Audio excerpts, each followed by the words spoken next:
కోట్ల. ఓకే, అయినా కానీ మేము ప్రాంతీయ పార్టీ తెలంగాణకి ఎప్పుడైనా వీళ్ళు మారాలి, వీళ్ళు మారితే బాగుంటుందని చెప్పి మేము సవరణలు చేయండి, మారండి అని చెప్పి గిదే మార్నింగ్ న్యూస్లో మొన్నటికెళ్ళి మొత్తుకుంటున్నాం. దాదాపు 2-3 నెలల నుంచి కమిటీలు వేయండి, కార్యకర్తలతో చర్చలు జరపండి, ఓడిపోయిన ఎమ్మెల్యేల ప్లేస్లో కూడా బీఆర్ఎస్ని బలపరచండి, బీఆర్ఎస్ను టీఆర్ఎస్గా మార్చండి, కొత్త జిల్లా అధ్యక్షులను తీసుకోండి.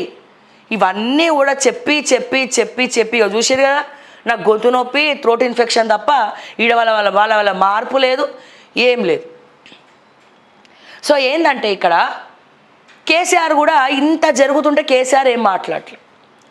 కేటీఆర్ ఒకటి ప్రెస్ మీట్ పెట్టి, హరీష్ రావు ఒకటి ప్రెస్ మీట్ పెట్టి కాదు అట్లెట్లయితుందని అంటారు. అక్కడ చూస్తేనేమో ఢిల్లీలో ఎలక్షన్స్ అయ్యే వరకు వీళ్ళు ఇట్లానే మేనేజ్ చేస్తారని చెప్పి మాట్లాడుతున్నారు.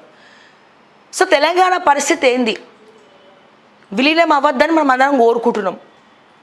ఒకవేళ విలీనం అయితే బీజేపీకి బ్యాడ్ నేమే, బీఆర్ఎస్కి బ్యాడ్ నేమే.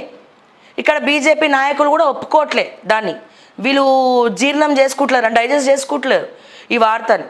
మా బండి సంజయ్ గారు అయితే చెప్తూనే ఉన్నాడు, అరే రేవంత్ రెడ్డి గారు బీఆర్ఎస్ విలీనం అయ్యేది బీజేపీలో కాదు కాంగ్రెస్లా, కేసీఆర్కి ఏమో ఏఐసిసి ఇస్తారు, మా కేటీఆర్కి ఏమో రాజ్యసభ ఇచ్చి ఏమంటారు కేంద్ర మంత్రిని చేస్తారు, మీరు మంతనాలు జరుపుతారు కదా అని చెప్పి బీజేపీ వర్సెస్ కాంగ్రెస్ ఫైట్ చేస్తున్నాయి దీని మీద. కానీ ఇక్కడ ఒక లాజిక్ చెప్తా నేను, ఇక్కడ మీరు అనుకోవాల్సింది ఒకటే ఉంది. నేషనల్ పార్టీ లాంటి బీజేపీ, నేషనల్ పార్టీ అయిన కాంగ్రెస్ ఇద్దరు కూడా ఒక కేసీఆర్ విలీనం గురించి కొట్లాడుకుంటున్నారంటే మీరు ఇక్కడే అర్థం చేసుకోవాలా కేసీఆర్ ఒక స్ట్రెంగ్త్ని ఎంతమంది నమ్ముతున్నారు. మీకు అర్థమైంది అనుకుంటా. కేసీఆర్ ఒక బలాన్ని ఎంతమంది నమ్ముతున్నారు. 2 నేషనల్ పార్టీస్ కేసీఆర్ రావాలని, విలీనం కావాలని కోరుకుంటున్నాయా? అట్లాంటప్పుడు విలీనం ఎందుకు చేయాలా? అంత స్ట్రాంగెస్ట్ పర్సన్ అయినప్పుడు ఈ వార్తలు ఎందుకు వస్తున్నాయి? విలీనం ఎందుకు చేయాలా? మీరు గట్టిగా ఎందుకు కూర్చోరు? గట్టిగా కూర్చొని ఎందుకు కొట్లాడరు? ఎందుకు గట్టిగా కూర్చొని ప్రొటెస్ట్ చేయరు? బీజేపీలో బీఆర్ఎస్ విలీనం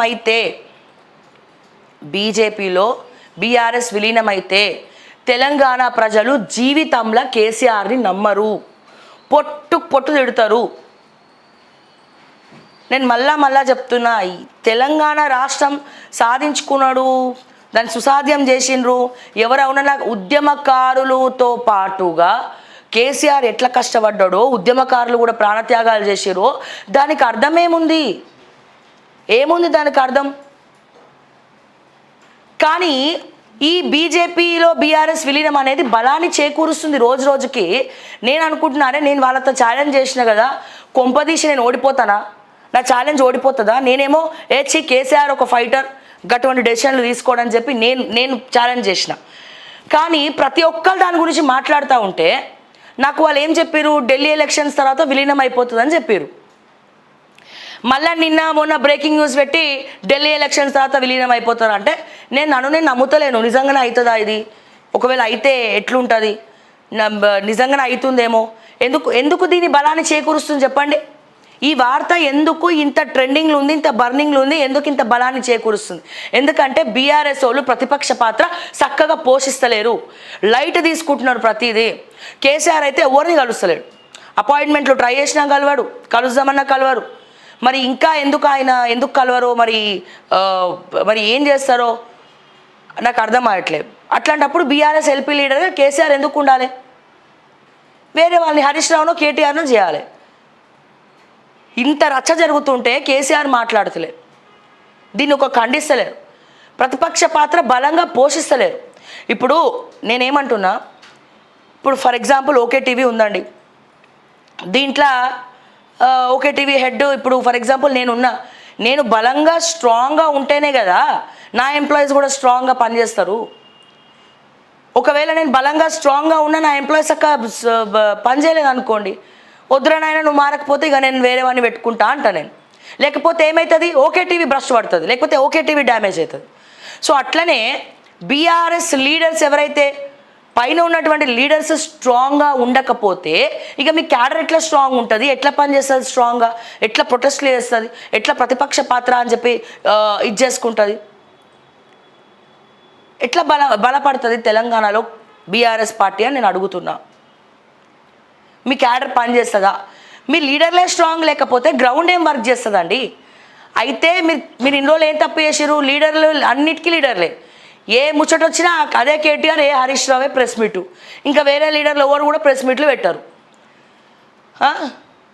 ఆ తర్వాత ఏమైంది? ఇప్పుడు పోని బలంగా ఉన్నారా అంటే ఇప్పుడు కూడా ఏదో తుత్తు మంత్రంలాగా ప్రెస్ మీట్ పెట్టి మాట్లాడతారు కానీ గ్రౌండ్లో లేరు. క్యాడర్ని డెవలప్ చేస్తలేరు, క్యాడర్ని బలోపేతం చేస్తలేరు. కేసీఆర్ ఎక్కడికి వస్తలేడు, కేసీఆర్ ఏం మాట్లాడతలేడు. మాట్లాడితే రేవంత్ రెడ్డి కేసీఆర్ ఈక్వల్ కాదంటాడు. అది అందరికీ తెలుసు, ప్రత్యేకంగా ప్రజలు ఎవరికి చెప్పక్కర్లే. ప్రజలల్లో కేసీఆర్ అంటే కేసీఆరే. కేసీఆర్ స్థానంని ఎవరు దాన్ని మార్క్ చేయలేరు. ఒకరిది ఒక మార్కు ఉంటుంది, రేవంత్ రెడ్డిది ఒక మార్కు ఉంటుంది, ఇంకొకరిది ఇంకో మార్కు ఉంటుంది. సో ఇవన్నీ ఉన్నప్పుడు ఎందుకు మీరు బలంగా నిలబడతలేరంటే మరి వార్తలని నిజమేమో అని నాకు భయం అవుతుంది. ఈ వార్తలన్నీ నిజమేనేమో అని నాకు భయం అవుతుంది. ఆర్కే ఒకసారి చూడు ఎవరు వచ్చి. ఈ వార్తలన్నీ నిజమేమోనని నాకు భయం అవుతుంది. ప్రాంతీయ పార్టీ లేదు కదా, ఇప్పుడు వేరే ఆప్షన్ లేదు తెలంగాణకి. ప్రాంతీయ పార్టీ ఖచ్చితంగా కావాలా? మరి ప్రాంతీయ పార్టీ లేకపోతే ఎట్లా? ఈ ప్రాంతీయ పార్టీ తీసుకుపోయి విలీనం చేస్తే ఎట్లా? అయితే తెలంగాణకు ఒక కొత్త పార్టీ కావాలనా? తెలంగాణకు ఒక కొత్త ప్రాంతీయ పార్టీ పెట్టాలనా? ఆ హింటాన్ని ఇస్తే ఎవరో నలుగురు ఉద్యమకారులన్నా కలిసి ఒక కొత్త ప్రాంతీయ పార్టీ అన్న పెడతాం మాస్ వంటోళం చేరి. ఎందుకు ఈ డొంక తిరుగుడు అన్నీ కూడా? ఎందుకు మాట్లాడరు? వీళ్ళు చేసే బ్రేకింగ్లకు కావచ్చు, లేకపోతే రేవంత్ రెడ్డి గారు మాట్లాడే మాటలు కావచ్చు, బయట వాళ్ళు మాట్లాడుకునే మాటలు కావచ్చు, ఇవన్నీ కూడా చూస్తూ ఉంటే నిజంగానే మరి విలీనం అవుతుందేమో అనిపిస్తుంది. దానికి మీరు ఆద్యం పోస్తున్నారు కదా. ఎందుకు ఆద్యం పోస్తున్నారు చెప్పమంటారా? కేసీఆర్ గారు మీరు ప్రతిపక్ష పాత్ర చక్కగా పోషిస్తలేరు, బలమైన క్యాడర్ కనబడతలేదు. మెయిన్ లీడర్స్ అందరు నారాజ్ అయితే కింద క్యాడర్ అంతా నారింజ పండు తినుకుంటే ఇళ్ళల్లో కూర్చుంటారు.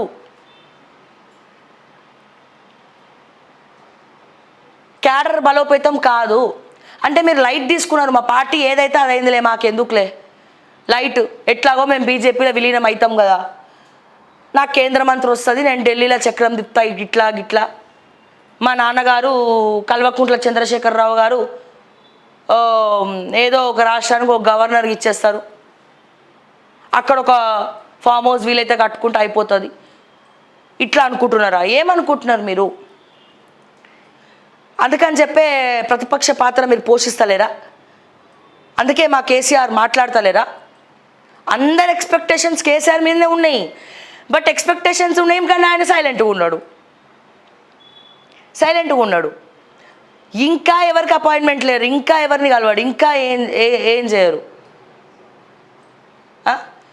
మీ మీద ఇన్ని ఎలిగేషన్స్ వస్తే మీ టీంలో మీరు మార్చారు, మీ టీం మెంబర్స్ అట్లనే ఉన్నారు, ఆయన టీం మెంబర్స్ అట్లనే ఉన్నారు. మరి ఇంకెక్కడ బీఆర్ఎస్ ఏడ పని చేస్తుంది? ఇప్పుడు వీళ్ళందరికీ మీరే కదా ఛాన్స్ ఇస్తున్నారు. అవునరా భయ్, వాళ్ళు బీజేపీలో విలీనం చేస్తున్నప్పుడు ఇంకా బీఆర్ఎస్ పార్టీ తరపున ఎందుకు కొట్లాడాలి, ఎందుకు మాట్లాడాలి? అందుకే మేము సైలెంట్ అయిపోయినామని అనుకోవచ్చు. నిజంగా గెలవాలనే తపన ఉంటే, గెలవాలనే మనసే ఉంటే మీ పార్టీని లోకల్ బాడీ ఎలక్షన్స్ ఉన్నాయి, మొత్తం తిరగాల, రాష్ట్ర వ్యాప్తంగా తిరగాల, కమిటీలు ఏర్పాటు చేయాలా, ఇప్పటి నుంచే గ్రౌండ్ సిద్ధం చేసుకోవాలా. ఒక పక్క మీ పార్టీకి బీఆర్ఎస్కి ఎట్లనైతే గత 9 ఏళ్లలో బ్యాడ్ నేమ్ వచ్చిందో, కాంగ్రెస్కి ఈ 7 నెలల్లోనే బ్యాడ్ నేమ్ వచ్చింది. 100% బ్యాడ్ నేమ్ వచ్చింది. బీజేపీ పోనీ 8 మంది ఎమ్మెల్యేలు ఉన్నారు, వాళ్ళు ఏం సపోర్ట్ చేస్తలేరు. ఇటువంటి టైంలో మీకు మంచి ఛాన్స్ కొట్టడానికి, కానీ ఈ అవకాశాన్ని మీరు కూడా వదిలేసుకుంటున్నారు. అందుకే నాకు బాధ అవుతుంది, తెలంగాణలో ఒక మంచి నాయకుడిని చూపిస్తాలి అని చెప్పి నిన్ననే అమ్మవారిని పూజ చేసుకున్నా. మంచి నాయకుడు ఉంటే చెప్పు తెలంగాణలో. ఎవరిది వాళ్ళే యమునా తీరే అయిపోయింది, ఎవరికి వాడే రాజకీయం చేస్తున్నారు. కానీ ఈ తెలంగాణ పరిస్థితి ఏంది? ఫ్యూచర్లో తెలంగాణ పరిస్థితి ఏంది? ఎందుకు మనకి కర్మ, ఎందుకు ఈ దుస్థితి? లేకపోతే ఓ కొత్త పార్టీ ఏమైనా పెట్టాలనా తెలంగాణలో? మరి ఏంది పరిస్థితి అనేది అర్థం కాక జుట్టు వీక్కుంటున్నాం మేము. ఎట్లాగో నిరుద్యోగ సమస్య తెలంగాణలో అట్లనే ఉంది కాబట్టి మా నిరుద్యోగులకు ఒక పిలిపిస్తే వాళ్ళే వచ్చి ఒక పార్టీ పెడతారు. మాస్ వండోలో 3-4 స్ట్రాంగ్ మీకు కాదు అంటే చెప్పండి, ఒక స్ట్రాంగ్ పార్టీతో అనౌన్స్ చేసేసి ప్రాంతీయ పార్టీ పెట్టేస్తాం. మాకు ఒక హింట్ ఇవ్వండి చాలు. ఆల్రెడీ ఇప్పుడు హింట్లు ఇస్తారు బీఆర్ఎస్ బీజేపీలో విలీనం చేస్తామని చెప్పి.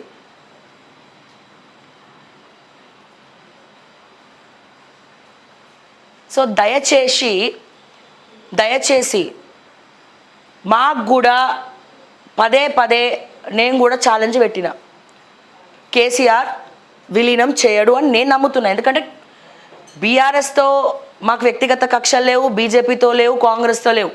సిస్టమ్ దారి తప్పుతున్నప్పుడు సిస్టమ్ ఇట్లా దారి తప్పుతుంది, దయచేసి సవరణలు చేసుకోండి అని చెప్పడం నా బాధ్యత. ఇప్పుడు కాంగ్రెస్కి కూడా గట్లనే చెప్తున్నాం, బీఆర్ఎస్కి అట్లనే చెప్పినాం, బీజేపీ వచ్చినా అట్లనే చెప్తాం. సో మీరు వింటారా? సరే లేదు ఇట్లనే ఉంటామంటే ఇక ఏ పార్టీ కూడా సరైన దారిలో నడవదు అని చెప్పి ఇక నారాజు అవుతారు. అసలే మా చంద్రబాబు నాయుడు గారు టీటీడీపీ కూడా ఇక్కడ బలోపేతం చేయాలి అని చెప్పి అధ్యక్షుల కోసం జల్లడ పట్టినట్టు పట్టి వెతుకుతూ ఉన్నారు.